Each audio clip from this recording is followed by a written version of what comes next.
Hey folks, this is Anatoly, and you're listening to the Solana podcast. And today I have an awesome guest. It's Balaji Srinivasan, who is a former CTO of Coinbase, GP at A16Z, one of the first folks I'd ever heard of working on crypto, like one of the most coolest people to follow on Twitter. So really excited to have you here. Well, thank you for that kind intro, Anatoly, and glad to be here. Awesome. I think I kind of have like a bajillion questions to ask you around crypto, but also kind of around the general world. And I guess I'll just dive right into it. Like you were one of the first folks to call out the pandemic, like as it was, and um, my I kind of tended to like downplay the risks, even though my former my parents who are from the former USSR were like, this seems a little weird. Right. They've seen this before, right? Like or something like The that. Chernobyl type stuff or what have you. Yeah. They're paranoid in a certain way due to just seeing, bad stuff happen, basically. Yeah, like what was your instincts on this? Why was this like scarier than like swine flu or like SARS or like the kind of the previous ones? Well, the thing about it was just that it was a serious threat that people weren't taking seriously. And how do you like? It's actually a lot like angel investing in the sense that you're constantly scanning the horizon. There's 1,000 things trying to get your attention, and you have to sort of ruthlessly prioritize to figure out which things are important, right? And which macroeconomic drivers are real versus which are can be ignored, versus which are real but will happen in the long term, and so on. And the thing about it was, when I saw this, I was like, it's a virus, and like a true like a truly virulent kind of thing like this. I mean, basically, the moment that was really obvious for me was when China shut down Wuhan, and they put Wuhan into lockdown. And China is a serious country. There's a lot of things that one can and should disagree with that they do, but they're not used to committing economic suicide for no reason. And so for them to do that at such massive cost, and certainly they're aware of how much it would have freaked out everybody else in the rest of the country, it really did seem like, a virus out of a movie. Now, the issue was that, in the West, it wasn't being taken seriously until really it hit Italy, and then it caused a lot of death over there. And one of the problems is that, now with some degree of hindsight, like 9 months later, you can see uh, we're fortunate. Well, yeah, I got to say we are fortunate. We're fortunate that this isn't the Black Death, right? It isn't the virus from Contagion. But in the early days, it looked like it could have been. And, we're still trying to figure out exactly why that is. Why is it that Wuhan and New York and, place in Italy had such a surge of deaths? Why was it being reported that, for example, hospital workers were getting sick and so on? That's the kind of thing that, can knock things down versus today, the conventional wisdom is more like, oh, this mainly, kills older people. It does cause long-term issues in lots of other people, but it doesn't kill them. That's not to downplay it, by the way. There's folks, on Twitter, people who I know who have had COVID and who feel like their life is just worse as a consequence. There's this whole kind of group of people with long Yeah. haul COVID, right? So, where it's sort of settled out is something where, I mean, there's no question the pandemic will be written about in history books as something that changed the world. It's about to close in on 1 million deaths worldwide, but it doesn't look like it's going to hit the Spanish flu numbers of 100 million unless it mutates and something changes. It might go on for quite some time, though. So, guessing is a mug's game. But, if folks don't vaccinate or this becomes endemic, you could imagine this going on for years and claiming several million lives. I think an upper bound would be 10, but it'll be somewhere between 1 to 10 as non-aggressive a projection as that sounds. Still, anything on that level, yes, it's not 100 million, but there are huge precautions also taken by the whole world to stop this thing. And it's interesting, it clearly pushed us from the 20th century into the 21st in a sense, because everything physical got deprecated and we moved to kind of this remote first digital environment. Anyway, those are just my thoughts like 9 months in.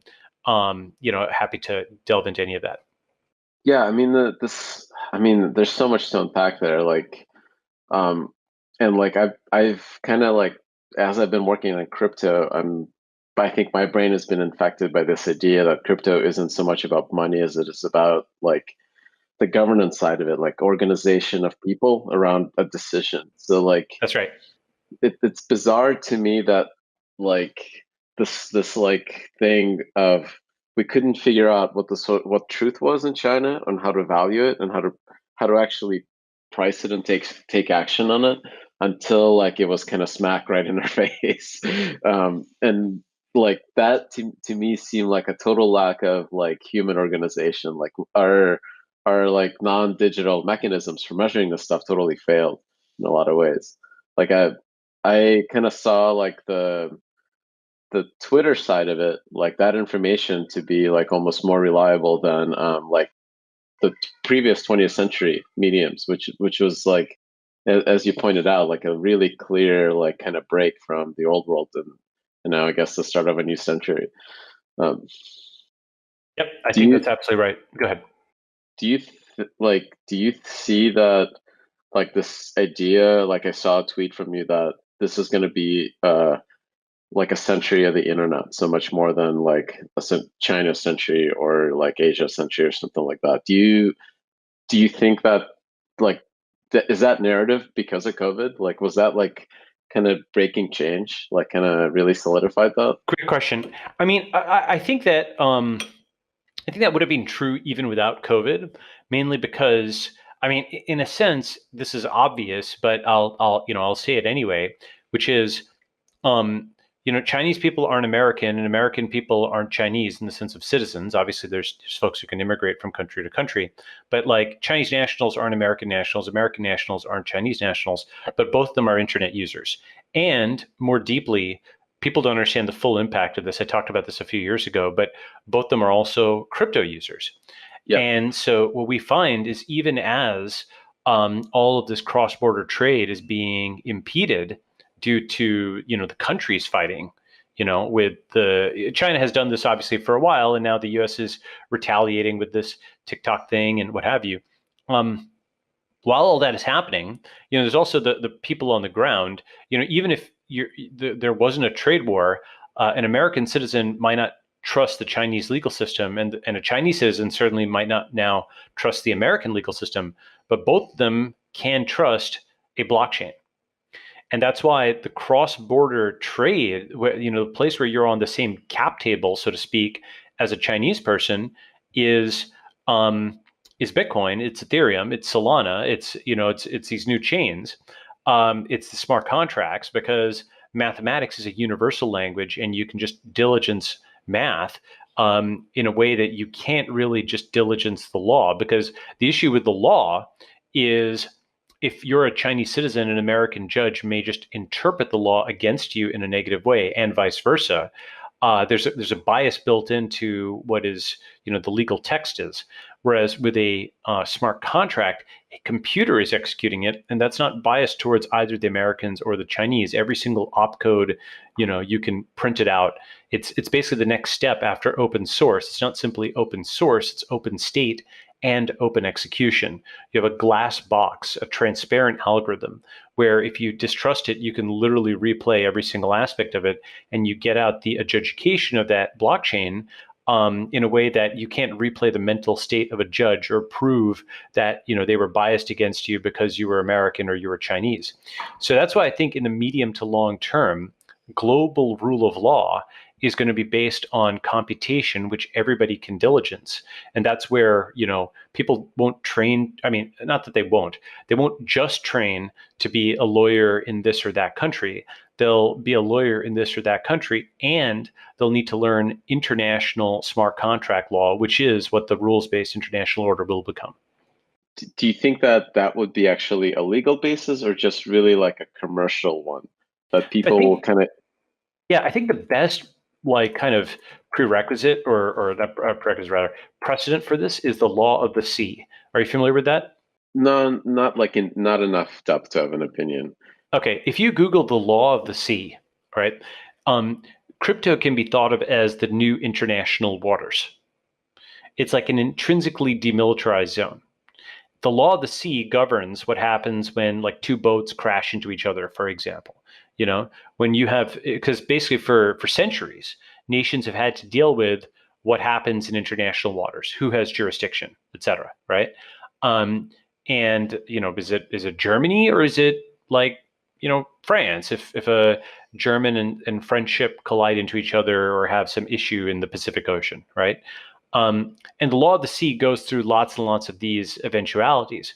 And where you can think of, a blockchain is being like an ocean that connects national internets, right? And so you've got different waterways, the Pacific, the Atlantic, et cetera, that connect different kinds of national entities. And just, this is what decentralization actually will mean over time. I think we need to get better and better at decentralizing things, because the tricky part is it starts centralized and then it gets decentralized. But, maybe what happens is best practices evolve where everything really is done pseudonymously, everything is default pseudonymous. You don't actually expose your real name unless it's like a, official government document where you need to put it in. Um, and if that's the case, over time, we come up with better and better best practices for decentralization. You really do have these blockchains serving as sort of the seas, the oceans in between these national internets. I say national internet, by the way, what I mean is a balkanized internet similar to the Chinese internet with some kind of great firewall, outside and some sort of speech or thought control stuff inside. Unfortunately, many countries are going in this direction. But I do think that the internet will bridge them regardless of that in the medium to long term. I suppose that like even United States with kind of what happened with TikTok is kind of firewalling itself, right? Because Yes. part of a huge part of it was getting the data into like Oracle servers apparently. um, Well, I mean, we're going to see what actually happens with all this stuff. It's so silly. Um, but go ahead. Yeah, you're going to say. so I mean, like I think that like it's hard to find to imagine like a world where there is a lawyer that interprets a contract. Like to me, it seems like those agreements are going to be mostly commercial, right? That myself and somebody else that's around or on the other side of the world, we can kind of come to agreement on a piece of code and use Yeah. that protocol in this like kind of like low risk way, right? Right. I mean, like ideally, what you'd have is like a web page or something that shows who is signing, right? It shows the jurisdiction at the top, right? Like, it's the Solana chain, it's the Ethereum chain, or it's like something like Claros, right? You know, it shows a bunch of scenario analyses, which are contemplated outcomes. If X, then Y happens. If Z, then W happens, et cetera, et cetera. And then both parties affix a digital signature there, and then it has been attested and it's executed on dispassionately by this third party arbiter of the chain. And that's amazing. Like, in a sense, it is, quote, just automating and digitizing things that already happen. But it's absolutely insane how impactful that is, that you can do that programmatically, that, bias creeps out of it. You don't have a judge who's biased for or against you. That is going to be Yale law gets replaced by smart contracts over time, just like the Kennedy School of Government. The new head of state is a head of network, and actually just like Columbia School of Journalism, because media also becomes crypto, since you have my concept, if you look at my pinned tweet on the ledger of record. So crypto isn't just the new Wall Street or the new Silicon Valley, it's also the new Columbia School of Journalism, Kennedy School of Government, and Yale law. Do you like I don't know, do you follow like DeFi, like the actual like degen yield farming crypto Twitter DeFi? Like to me, like what's been like kind of crazy is that like even though a bunch of people around the world we don't speak a common language, we can easily get all behind a meme because that's very easy to translate and almost kind of like simple like tokenized compression of an idea. And in itself, I think that that is kind of like without having any value behind it, right? Not like even store value or anything like that. I think there's Mm-hmm. something kind of like I think revolutionary there. in the same sense that 6 degrees was in the early days of the internet. Like, can you can you imagine like 100 million people all owning the same governance token? Yeah, I mean, Even that's basically, it's a quantifiable vote in many different senses of the term. One of the things we're going to run into now, I know that there's like V1, V2, V3, right? V1 is, oh, we should vote online. V2 is a bunch of, quote, experts say, oh, no, you can't vote online. We should just use paper and so on. And that's what, like, Schneier and Matt Blaze and so on say. And I understand why they say that stuff. V3 is we're actually doing it, and that's crypto. Crypto has high stakes digital votes happening all the time, not without its error modes, right? Not without its problems, but it's happening. And as crypto gets better and better and establishes a better track record, and you start having a billion, 10 billion, 100 billion, whatever on the line with these votes, which is basically happening, and they're proof of stake votes. There's all kinds of mess because humans are messy. Every weird edge case we're actually seeing how it works out. But what we're going to get at the end of it is we're going to get essentially an online voting system. And it's funny because and it's not just voting with your ballot, it's voting with your wallet and voting with your feet, and several things are all kind of encoded in this. But one thing that's really interesting and funny about this is that there's this sort of apocryphal Stalin quote, which is, "He who votes decides nothing, but he who counts the votes decides everything." And now I think we have to have a third addendum to that, which is, but he who can't count the votes can't decide anything, right? Meaning, essentially, where America may end up in a few months is a situation where it literally can't properly count the votes, or more precisely, it can't come to a vote count that everybody believes is real and fair and not fraudulent or whatever, right? Both sides. If you saw my thing, do you see my thing on the red mirage on this? yeah, yep. Yeah, and not to be political or whatever, given that everything is politics right now, but just it is almost a recipe for everybody thinking that this was like a stolen election or whatever. It seems like both sides are set up for this kind of a slow motion train crash in its own way, like COVID, kind of predictable that it's going to happen. And so in the sort of environment after this, when people are fighting about this for whatever months, maybe who knows, years. Um, you're going to see that actually we do need some kind of digital system, because it is simply not possible for the average person to come to confidence in the system if they can't audit the system. And that's where crypto comes in, because you could hold a private key, you could vote, and you yourself could see that your vote was counted. Literally, there could be a table that shows 300 million people in the US, and they're all, but they're all they've got their public key identifier, so their privacy is protected.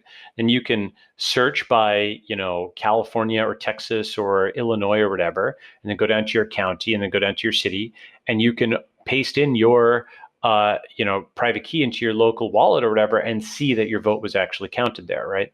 And I think that's so awesome. And you and I understand what that means, but most people don't understand what that means yet, right? We're still 10 or even maybe 20 years away from people really getting that. So it's not going to be ready in time, but that's clearly, I think, the medium to long-term solution. In a way, I think I honestly disagree with you there. I think that I think that the federated system in the United States, especially when it was tested in like the 2000 election with Bush, actually proved itself to be robust in that it can look. Okay. So you laugh, right? But I think Yes. when we do see failures, they're localized within a single state.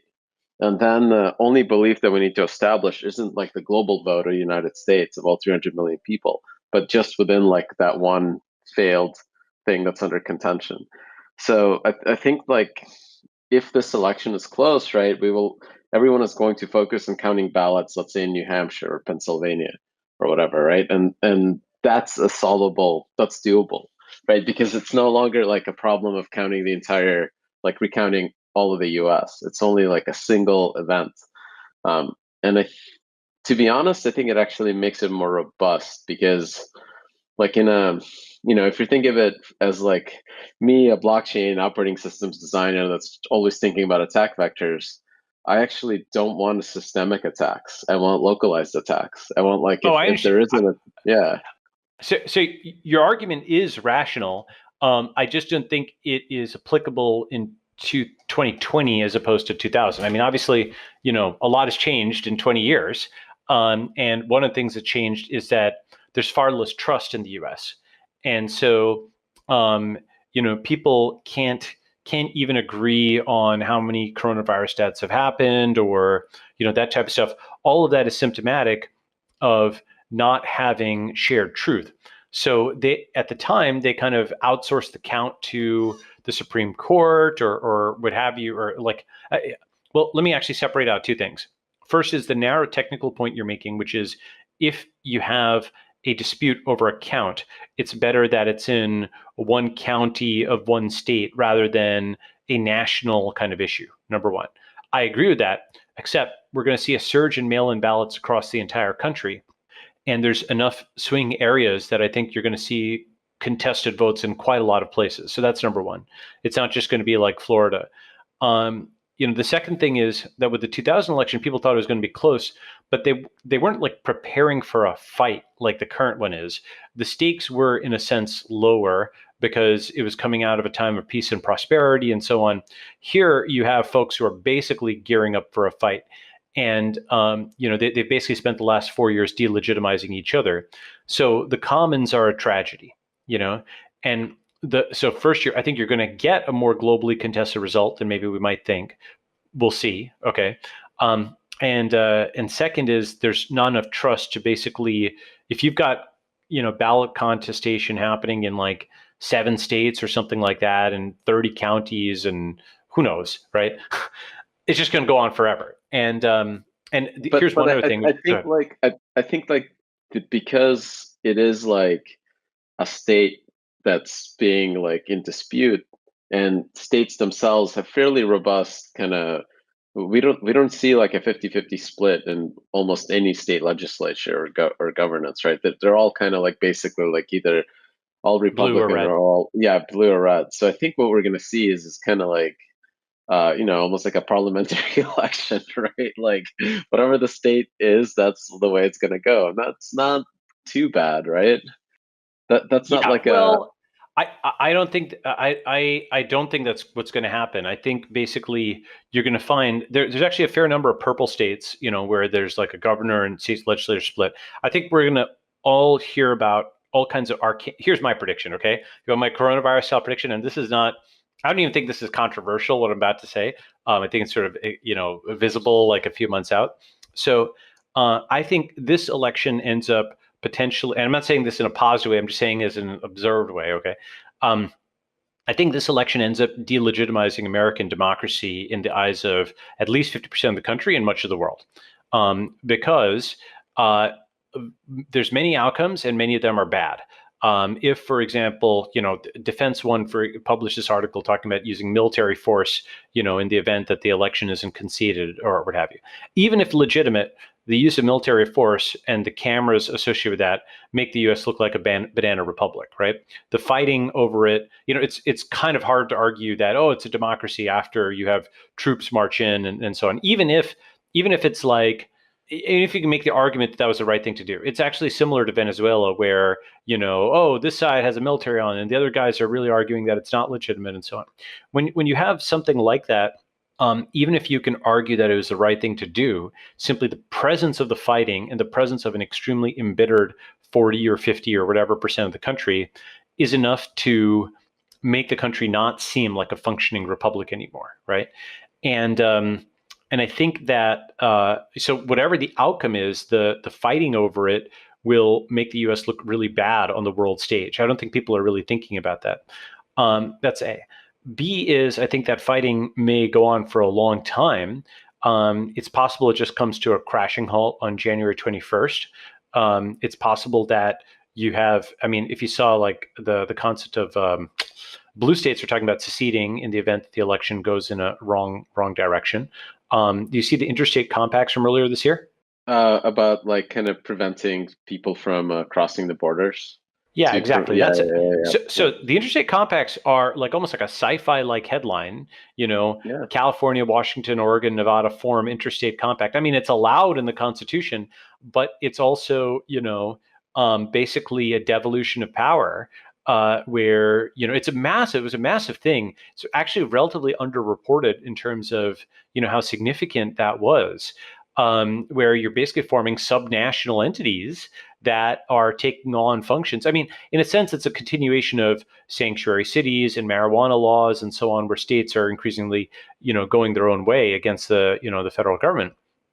But it's an acceleration of that, and it's a dress rehearsal for, gosh, what's his name there? Podesta in the simulation, he talked about how blue states would potentially secede if the vote wasn't counted appropriately in their estimation. And so I think that this is basically, I think 2020 will be looked at as potentially the end of certainly the American Empire.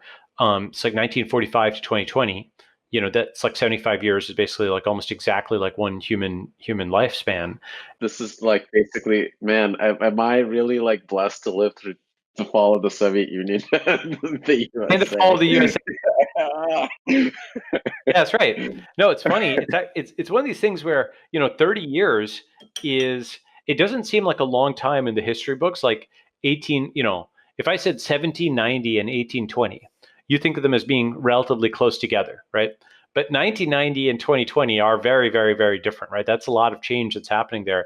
Yet at the same time, from like the big macro vantage point of history, from like 1,000 years in the future, it'll be like, oh, the USSR collapsed and then the USA collapsed like 30 years later. Like that's like how like a historian from the year 3000 might write about it. That's what GPT-12 is going to write about. Something like that. That's right. And here's the thing: is like I'm not trying to be flip about it. That's going to be crazy if that happens. There's just a lot of uncertainty around it. But I think the one certainty is that like the U.S. government just loses even more reputation points. And it did, in the 2008 crisis, and it did with the Iraq War, and so on and so forth. But it's like, with COVID-19, for example, if you read foreignpolicy.com and other things like that, like the U.S. is no longer the leader of the free world. Other countries, this is an international disaster. Like normally what happens is when there's like some hurricane or flood in Haiti or West Africa or something like that, you have U.S. Marines who are landing and they're providing order. And you've seen the images on TV of that, right? The U.S. is the backstop that lots of countries can look to and so on, right? And there's, I'm not saying that's gone completely to zero. The U.S. is still thought of as an important player, but it is simply not. It was just absent on COVID-19, completely absent in maybe the most important global crisis since World War II or something, right? Just in terms of the number of countries pulled into it. 9/11, for example, wasn't as important in China as COVID is, right? COVID is like globally important. It's a behavior change everywhere. It's like World War II in the sense of totalizing. Even Vietnam, for example, lots of these things any individual country could ignore. This is like an ongoing thing that's changing behavior all around the world. And so the U.S. being sort of absent here, where it's unable to lead within its own country and infighting, let alone being able to provide world leadership, it means many people in the U.S. have become inward-looking. They're no longer internationalist in their orientation. This is a huge shift from 2015, when there was this sort of rules-based international order, and the U.S. was the backstop of that. And that is, I think, the vacuum that crypto is going to fill, because crypto is a better rules-based international order because it's based on computer science and as opposed to fallible judges. Actually, did you see my thing? This is an interesting. I thought it was interesting, at least my tweet on math versus science. I have not. Okay, so normally, for example, the acronym STEM, right? Science and math are grouped together. People don't usually think of them as being, quote, in opposition, right? And you put math and science on one side versus religion on the other side. Here's what I've recently realized: math over science. Okay, and let me explain what I specifically mean by that. Today, there's many things where science is essentially man in the middle. Okay, that is to say, there's science, and then there are scientists, and then there are the popular summaries of what scientists say. And that MITM attack is actually quite significant as a distortion, even if it's not thought of as such, right? One example, a classic, very important example, is the whole WHO and Surgeon General saying masks don't work, and then completely flipping, 3 months later. Now, the level of confidence with which that statement was issued, right? Not just, confidence, it was a hectoring condescension, and then a complete reversal of it. This is something that everybody understands, that the people who said that they knew what they were talking about did not.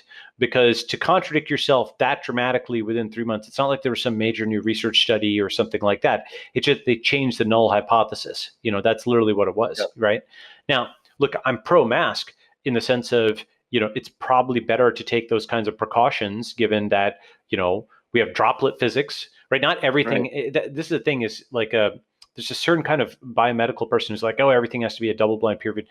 Like, look, that actually throws away a lot of information. Physics exists, like we know the germ theory of disease, we know Koch's postulates or whatever. Like, there's a degree of logic that you can use on some of these things that gives you a different, base case. Okay. Parachute double blind study, right? The parachute Yeah. double blind study. Actually, why don't you summarize that? That's a really good. It's a really good example. I only like it. I'm probably gonna butcher it, but basically, like you can look at like if you did a double blind study whether parachutes save lives or not, right? You're Yes, yes. effectively you're throwing like I forget like the exact phrasing of it, but the summary of it is that you're throwing away the knowledge that obviously the person's gonna die, and you're probably gonna kill somebody when you do the study. Yep. Yep. So it is like kind of the dumbest thing about that statement when they said that masks don't save lives is that that like I'm an optimist. I honestly like disagree with you. I think we're gonna see like an election, people are gonna fight and everything's gonna be fine. But I will like bet you on that. I will bet you on that. it'll be as fine as like Florida in 2000. It'll suck for like part of the country, but I think that that Why are you so might be, optimistic? I think the world is getting better. Like my personal view is that like the reason why people are so upset is because they just see the information is propagating faster. They see more of it that they're just not used to in their lifespan. So we're just getting more data, right? So Like I yeah, do you know like Moses Naim, The End of Power, or Martin Guri, right? Both those books I think are quite good. And essentially they have a different premise, which is that we're seeing the unbundling of states because legacy authorities can't just survive transparency. Everybody, find me a man, I will find your crime, the Beria thing, right? Put a microscope to any person. Snowden had the same concept. You could take an innocent life, and if you surveil them enough, you can make it look like they're like evil people or whatever, right? And that was also the Soviet secret police thing. And so the same actually applies to legitimate institutions, not just legitimate people. Given enough information on any institution, you can make them look evil, and that's what we've got. And I think that what that means is basically, I don't think any institution that predated the internet will easily survive the internet.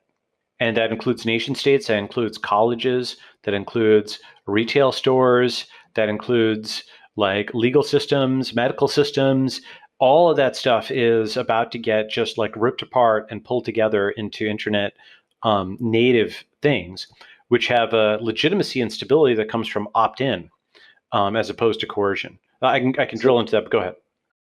I think in the United States specifically, what we will likely see is maybe like a reduction of power of the presidency.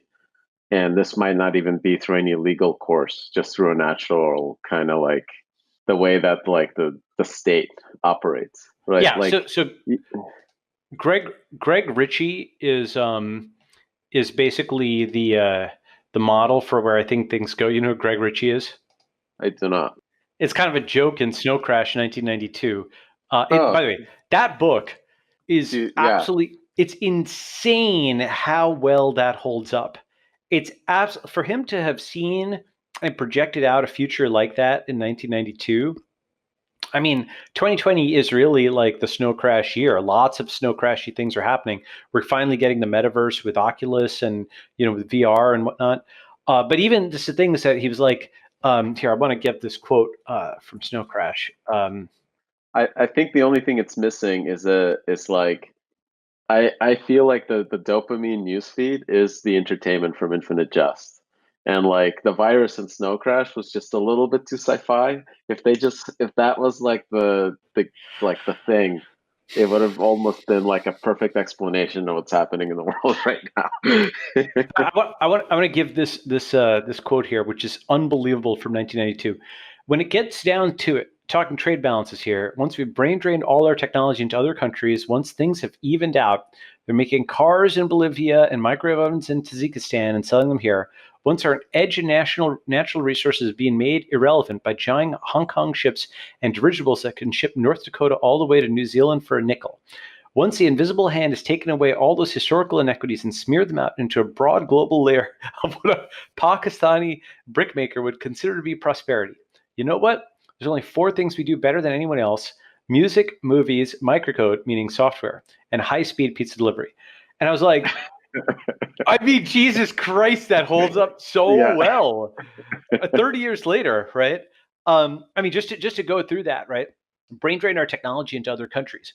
So the thing about that is it didn't exactly happen the same way Neil Stevens is saying it, but I mean, it's 30 years ago, so you have to give a lot of partial credit. What happened, I think, is in the year 2000, so in the year 1980, 1990, even the year 2000, physically being in America was a big asset, right? By 2020, by 2010, a big chunk of America had been uploaded. And by 2020, I would argue 2020 is the year that digital America is significantly more valuable than physical America. And by digital America, I mean cloud services, I mean the internet. I mean, the internet is really a sequel to America in the sense that, the British colonies in the New World were a piece of the UK till they weren't, right? So digital America is still a piece of America, but it is becoming its own thing. And 2020 is actually the point at which you can make the 4-row table, right, with two columns. Are you physically in America? Do you have accounts in digital America, right? And so up until 2019, perhaps the world preference was for both, right? To be physically in America and to have digital America, meaning Google and Gmail and Facebook and whatever, right? And then you've got three more options, right? Option number two is you're physically in America, but you don't have the internet. Option three is you're not in America, but you do have the internet. And option four is you have neither, right? Maybe you're in like some prison in China or something. Okay.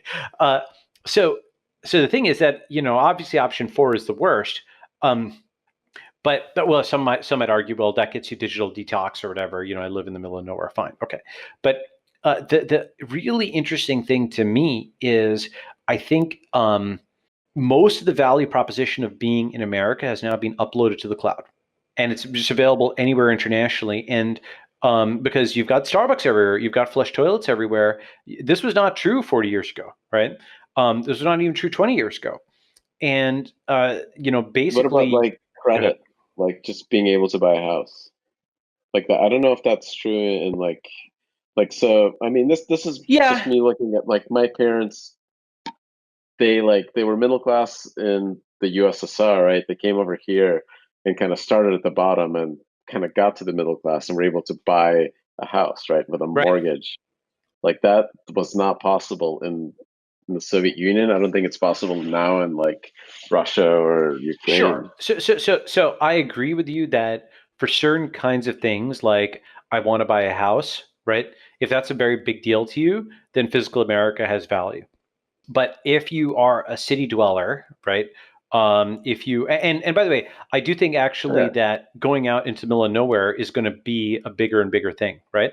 But for a certain class of I mean, sorry, so there's two different trends here. Let me talk about them because they're different. The first trend is that a big chunk of America's value proposition is now in the cloud. A big chunk of it. We can argue about what percentage, right? I think you make an excellent point that if you prize huge, wide open spaces and owning real estate, then America still has a competitive value proposition, right? I think you can do that in New Zealand. I think you can do that in Canada. I think you can do that in Russia. I don't know actually if you can own large amounts of real estate in Russia. There's Well, huge. it's like it's property rights. Like it's more so Yeah. much that like mortgages and interest rates. But to your point about crypto, I think it's slowly eating away at that. and moving into the cloud. Right, right. So I think what happens, and I actually don't know enough about, like Finland, Sweden, et cetera. Those seem to be like fairly large countries where you could have like a big house. I mean, it's cold, right? So I don't know enough about the international real estate market to say for sure on that. I understand your point though, in terms of having title to a big chunk of land and having that reliably, approved. The issue though is like, the U.S. is just trending in the wrong direction for a lot of those things. Like it's becoming more arbitrary. It's becoming worse as a country in terms of these kinds of dynamics. And there's lots of different reasons for that, but I think that what you're correct about, absolutely correct about, is if you prize large pieces of real estate, then yes, the U.S. has advantages. But we can generalize this, which is that nation states become commodity providers of land, natural resources, and rule sets. Right. So if you prize large amounts of, I don't know, bauxite or something like that, there's a place that has lots of that, right? Or diamonds or something, right?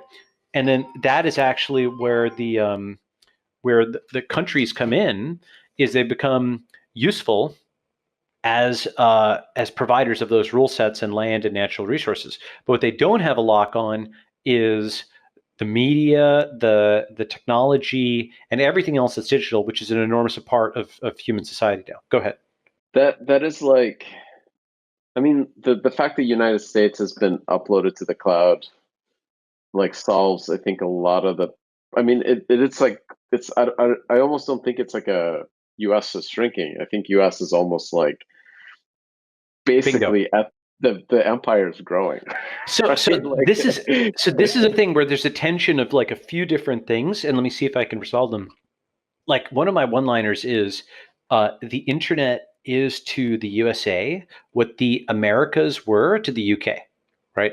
Like for example, in the Americas, there was the scramble for America, right? Spain, did a lot in South America, France, England, actually, Germany never really got into the colonialism game, but Spain, France, England, the Netherlands, and so on, they're all big in terms of making colonies and so on in this new world, right?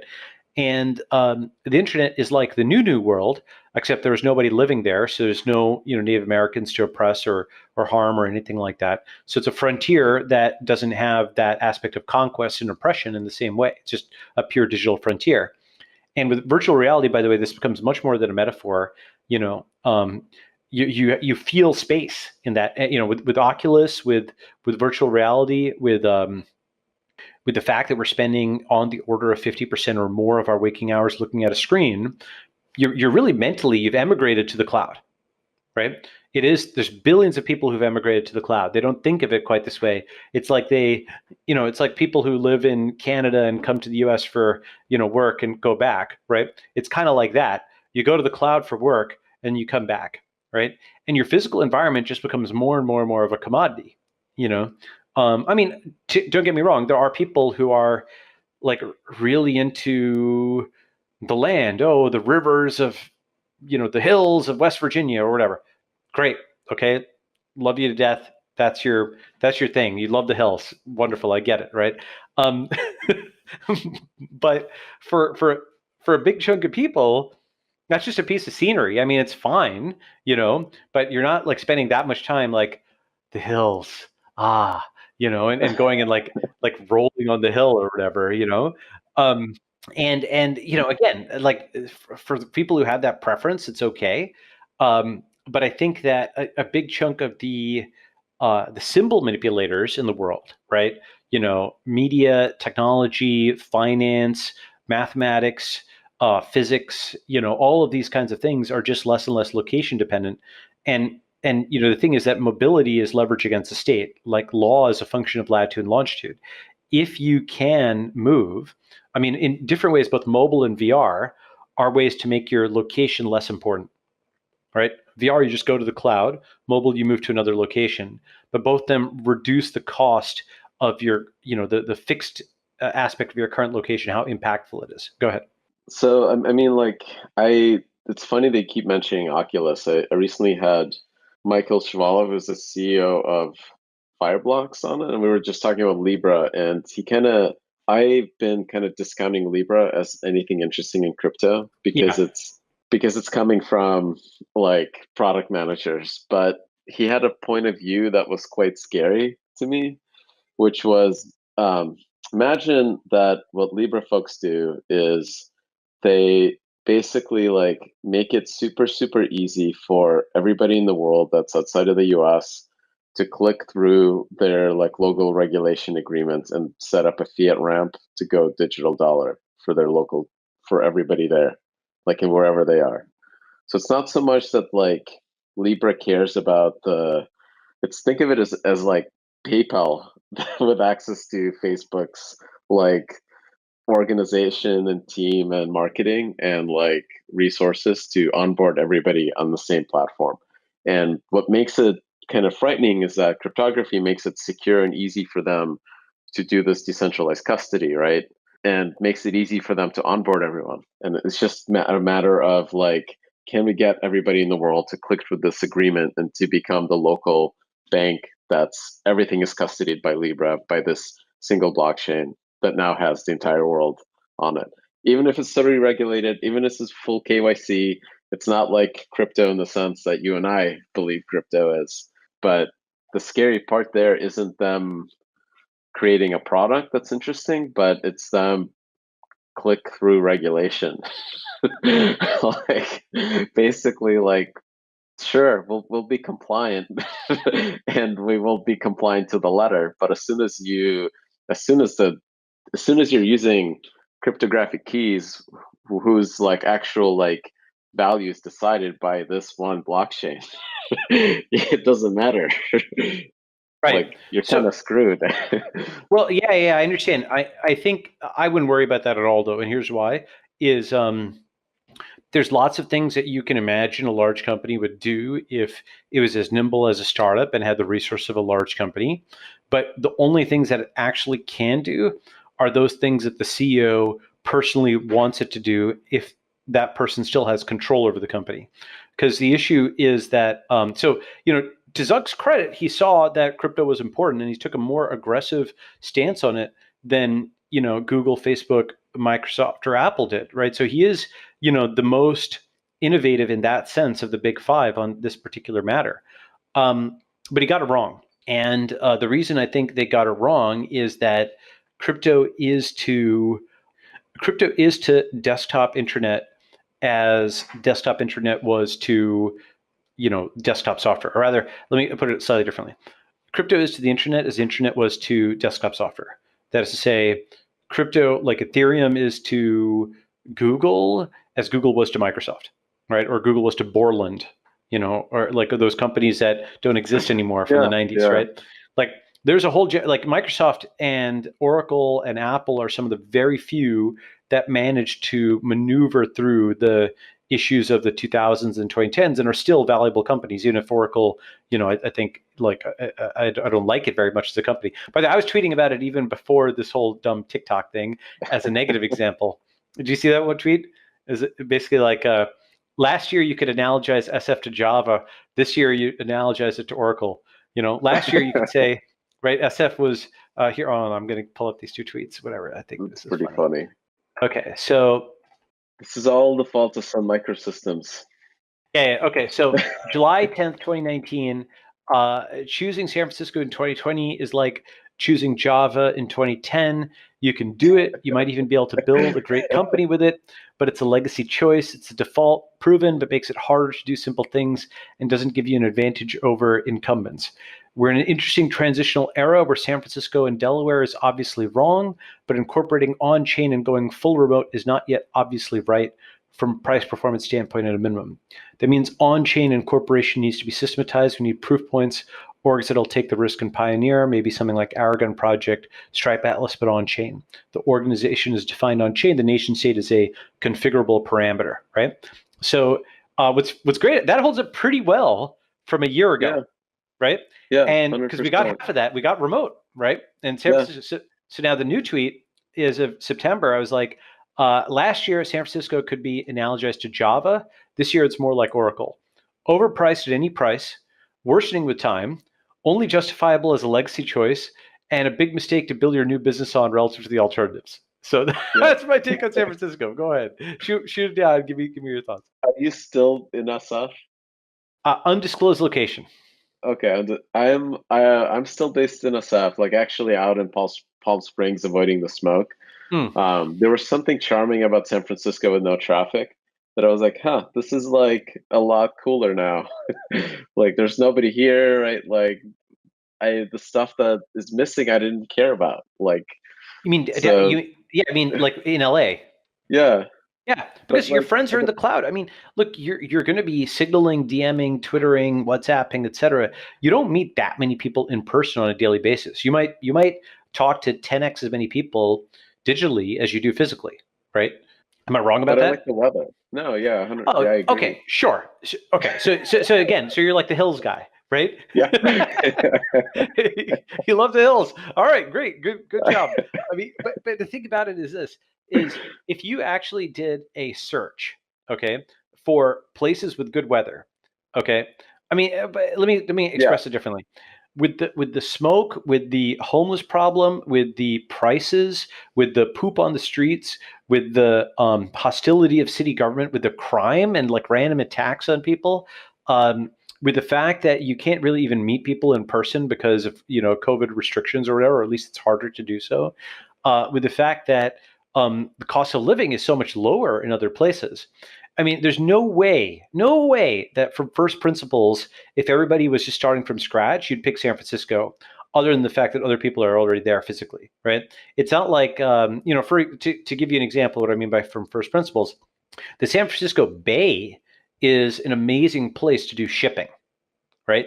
If you're talking about like physical shipping, there's natural features of, I mean, that's why it was initially, Yeah. colonized or whatever. It's like this really great place to dock boats and whatnot, like, all that type of stuff, right? So that makes sense from first principles. You scour the world or scour the West Coast, you're like, that spot, right? Or, why do you go and set up in Houston, or why do you set up in North Dakota? Because there's oil there. There's actually like a different kind of natural resource, not a bay or something, right? Here, with technology, with the internet, the only natural resource is the people. And so that's completely mobile, right? That's a mobile. So the natural resource based view means is, I shouldn't say it's obsolete, because you're still going to need natural resources, but so long as there's two or three or five providers and they aren't like colluding like OPEC, which is a big if, right? Then the place is a parameter. For example, we had this company Teleport, which we sold, but basically, I think it would have been millions and millions of users if it had gone to 2020, which was, we've set up in 2014.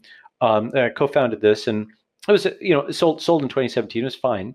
It was basically a search engine to find the place in the world that optimizes your utility function.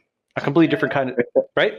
I mean, that's ahead of the curve, right? I think. Go Yeah, ahead. that's like that's awesome. I mean, like we had like this conversation with my friends years ago, and we picked Colombia, Medellin as like the prime spot.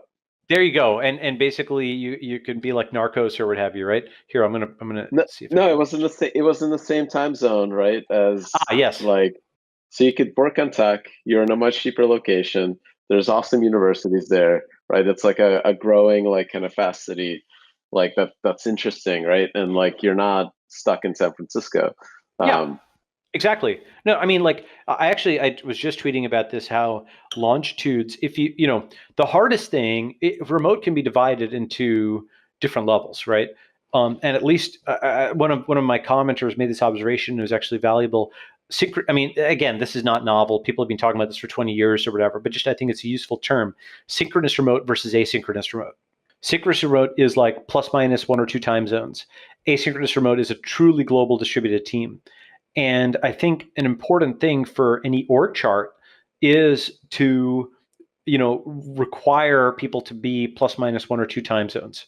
Um, and then what you might do is, it might be that the executives coordinate, and one of them, just there's like one person who doesn't have to get a lot of sleep, right?